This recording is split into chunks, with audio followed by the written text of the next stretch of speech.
I'm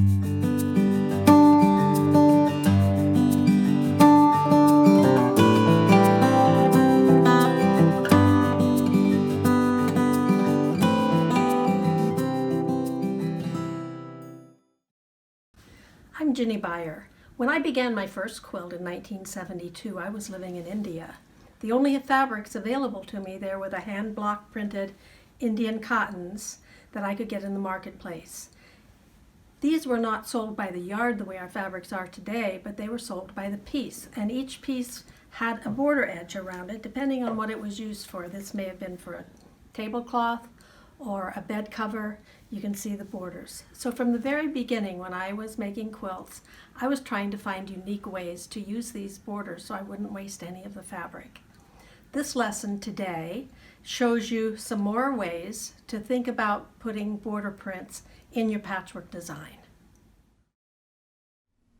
During the course of this series on working with border prints, I've shown you a variety of ways to work with these kinds of fabrics in individual shapes, in blocks, and in various patchwork projects.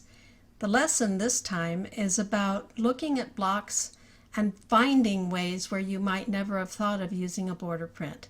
Let's take the example of this one called Four Knaves, a traditional block done in two fabrics.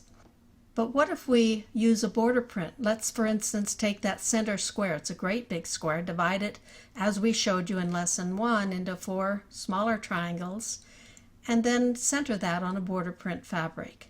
Put 4 of those together for the center square.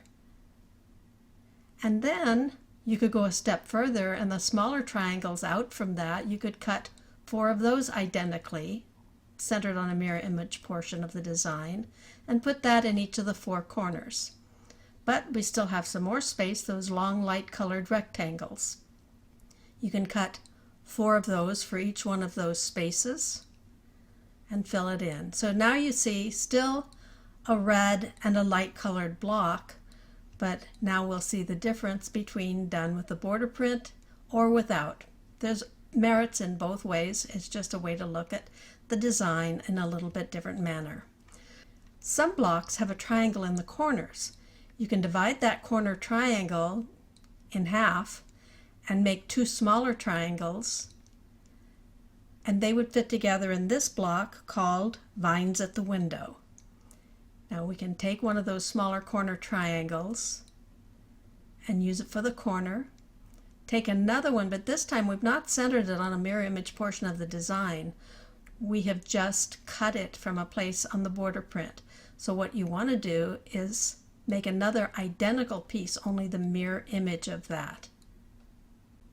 Those come together in the block and make it look as though this particular light colored square was sitting on top of a border print square in the background. Here's a project that's a lot of fun and quick and easy to make. A table runner. We call it the Route 7 table runner. The center paisley square is done with just one fabric, but we could also use a border print in that spot, as we've shown you before. Do 4 of those pieces and create the square. We've talked in the past about the mini stripe. What if we replace the black solid strips with the mini stripe? You get another completely different look to this. We've worked with that mini stripe before, and here it is in the table runner. And the 2 versions. You may like one better than the other, but it gives you various options, particularly the one on working with border prints. Log Cabin has long been a favorite quilt block of many, many generations of quilters, and this is one of my favorites. You have the strips of fabrics, darks on one side, lights on the other, and each of those shaded groups are alternated with a solid black square. Now what if instead of the solid black square we put the mini stripe there instead? It makes for a much more complex design, which looks a lot harder to do, but it's the same amount of fabrics, same amount of work in terms of sewing them together. So there's the block.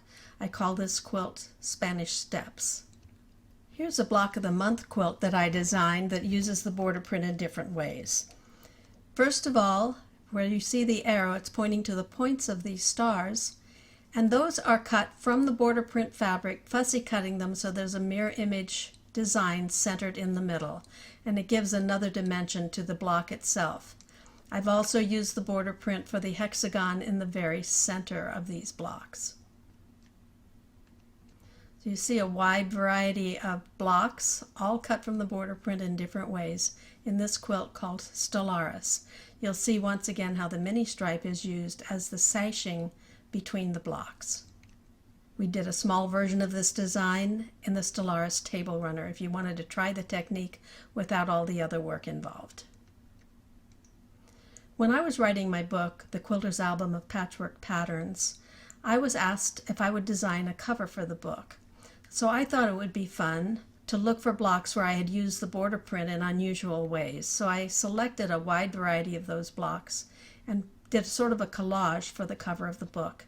When the book came out, people started asking me if I had a pattern for the cover quilt on the book. Well, it wasn't really a quilt, it was just a design, but I decided I could do the pattern anyway. So I took a variety of these blocks and laid them out.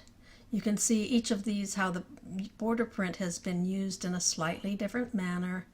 Gives you ideas on where to put the border prints. And all these blocks came together similar to a design on the cover of the big book for the Golden Album quilt book, which contains the pattern for each one of those blocks. So I hope this lesson has given you some new ideas for working with border print fabrics in your quilts and quilted projects. The next lesson will be our last one on the border print series, so I hope you've enjoyed this and enjoy experimenting with all the various possibilities.